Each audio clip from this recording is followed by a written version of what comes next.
Alright, I'm going to title this video, Nothing Happens in a Vacuum. And I'm saying that because where I captured the entity that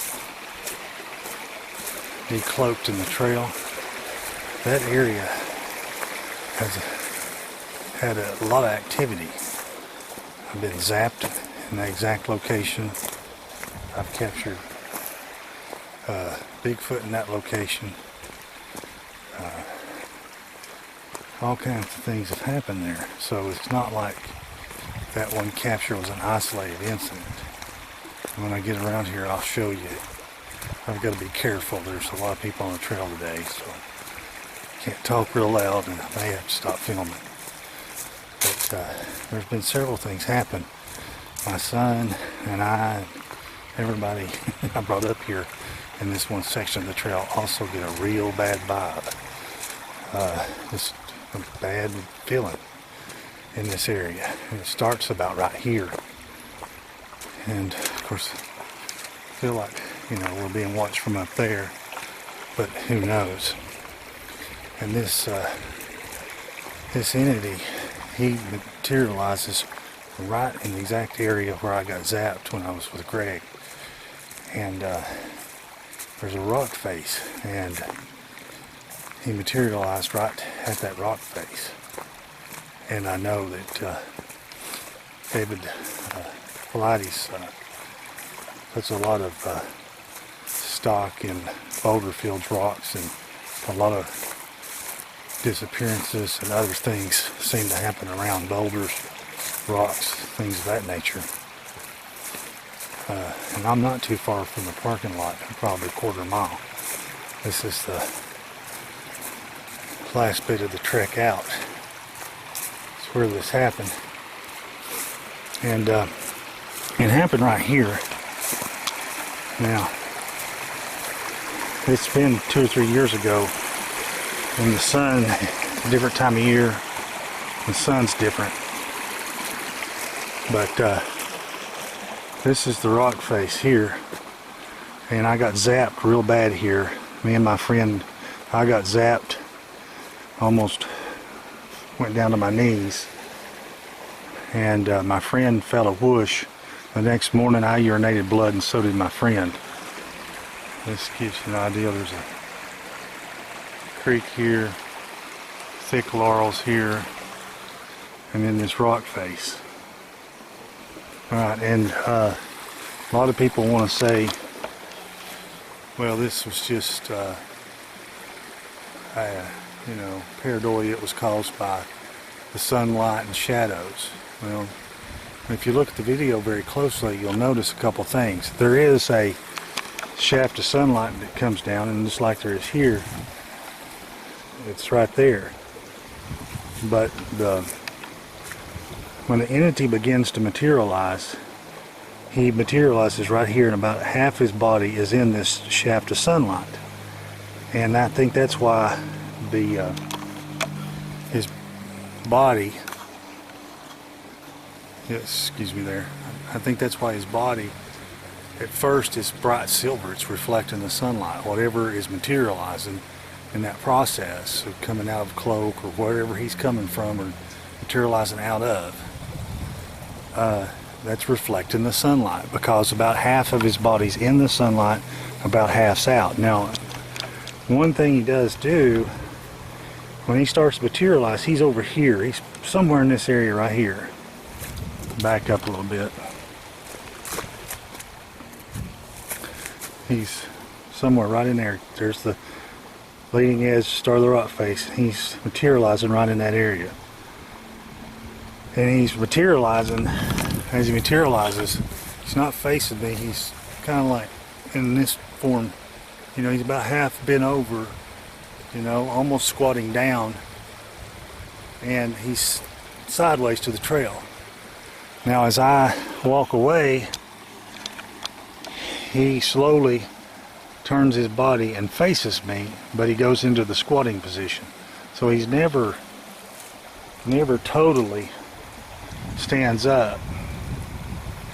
And I'm going to go right here and I'm going to measure right in here about how tall this, this is a good, right here's, let's see, hang on, I gotta measure this to my body. I can measure later. This, if I put my arm straight out, I hit there.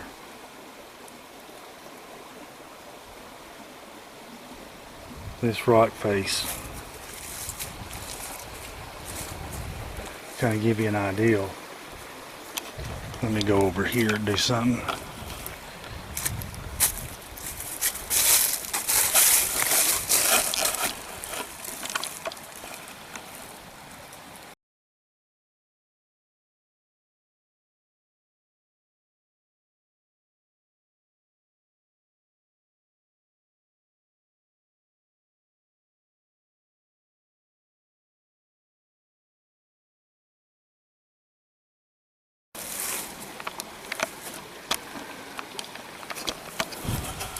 Hopefully I give you an idea and help me get a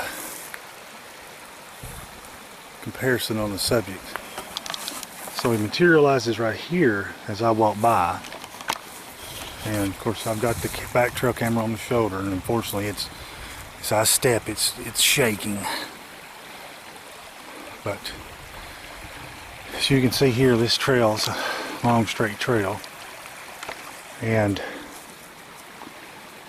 right now I'm about 10 paces away from where he materializes. So I'm going to kind of, so he materialized back there.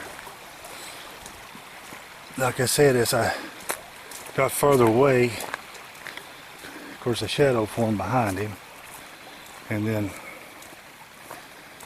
he looks like he gets out in the trail, because if he stays on the side of the trail, then there's no way I can see him. There's just no way he'd be visible.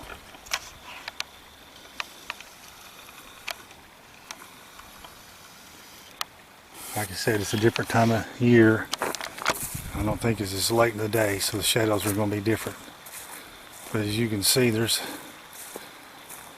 if he doesn't turn his shoulders and squat down in the trail, there's no way I can continue to pick him up as long as I did.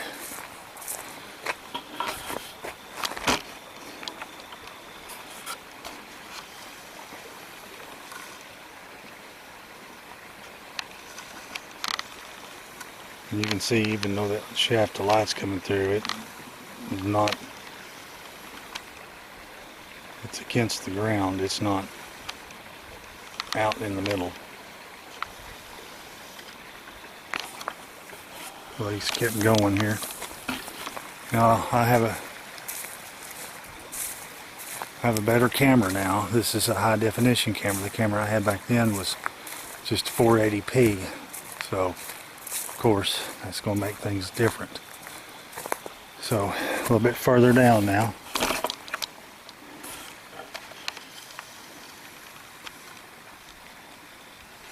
Again, even though there is some light coming through about that same area, it's laying on the side of the ground. You can see it's good. It's not up.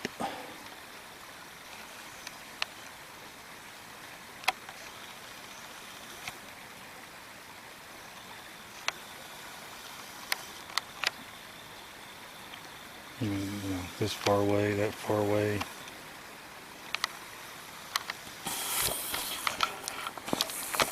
Keep going.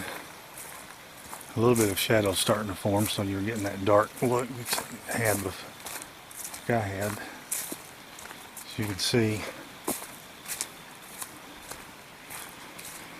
I'll stop right here. I'm getting close to getting around the corner. This is where he was really out in the trail.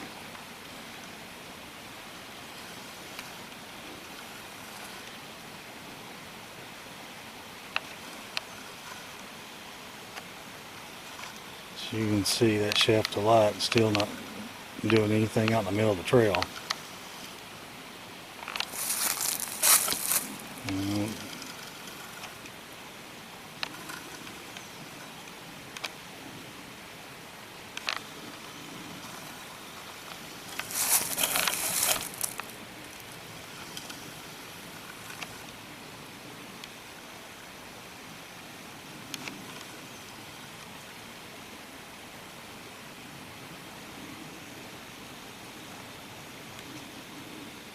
that bit of light there's too far back.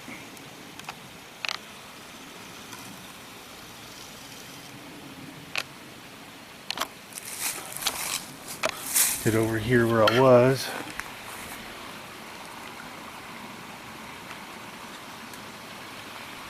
There we go.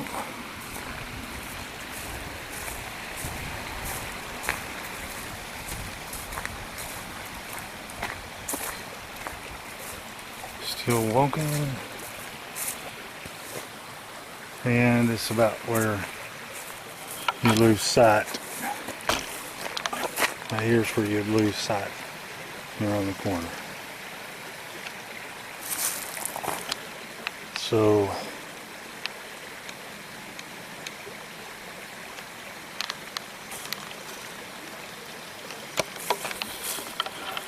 in my opinion, whatever that entity was, it wasn't pareidolia, because even by strict definition, it can't be pareidolia.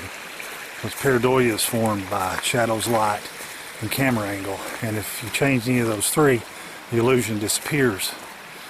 Well, I walked away for, I don't know, 2 minutes, a minute 30 seconds. Immediately was changing my camera position and angle of the sun and shadows, and the object maintained its integrity, so it can't be pareidolia. You could say, well, it's just a shadow effect. Well, again, 2 or 3 times during the video, the shadow moves and squares his shoulders, and there's 2 or 3 places that there's actually head movement independent of the body, etc. So it's, unless shadows can move their heads. So, what do I think it was? And as those of you who don't know, I think the Bigfoot Sasquatch are what's called Nephilim, and that is a human hybrid between a human woman and a fallen angel. And while they do have supernatural abilities, they are flesh and blood. So they do, they are flesh. They do have a body. They have blood. They bleed. They can die. But they, due to this their unique DNA, they also have abilities that we don't, and so they can manipulate many things that we can't. And so, can they cloak? Or can they go in and out of dimensions? That's a good question. Is this thing cloaked and just decloaking? Is this thing coming through what they call a portal into our dimension? I don't know. I can't tell you. I can only, you saw the video and you saw what it showed. So for the people who don't like the woo, don't watch my videos anymore. But I do, think they're flesh and blood. It's just, and a lot of their abilities boil down to how much interbreeding they've done with human beings and how diluted the gene pool is. I think some have more abilities than others, and I think that's evident sometimes when you read accounts of those that can do these super feats, and then others that get run over by a car. So obviously there's a disparaging in the abilities for sure. But as far as what it is, don't know. It looked, when it finally materialized enough that I could, there at the end where I actually could zoom in and clean it up a little bit, do a little bit of contrast and brightness and a little bit of deblurring. You got, you could see facial features. You had the eyes, a protruding brow, and a cone head. Like I demonstrated in the video, that cone head's much like the elongated skulls from Procus and South America. I actually found all over the world, but it's interesting that that's what this thing looked like. And many Sasquatch / Nephilim, they have a some have a round head and some have a little bit of an elongated skull. Just depends. So it's just depends on what individual you're looking at. So anyway, so I hope that